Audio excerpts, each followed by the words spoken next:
মাছ ধরার জালে আটকে থাকা সাপ উদ্ধার করে জঙ্গলে ছাড়লেন সর্পপ্রেমীরা।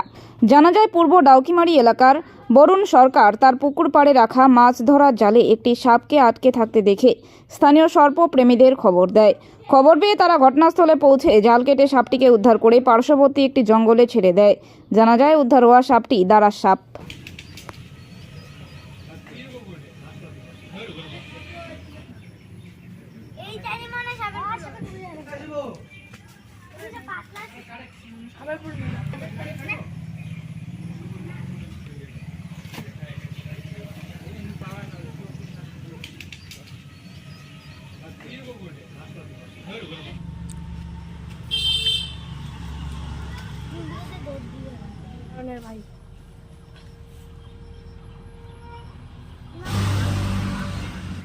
একটা দাঁড়ায় সাপ আটকে ছিল জালের মধ্যে। এখানে লোক ডাকা হলো, ছুটা টুটা দিলে জালটা পুকুরের ধারে ছিল। এটা দাঁড়ায় সাপ মোটামুটি 4 হাত 5 হাত হবে, পূর্ব ডাকুমারি ভাঙাবে। তো আমার নাম বরুণ সরকার।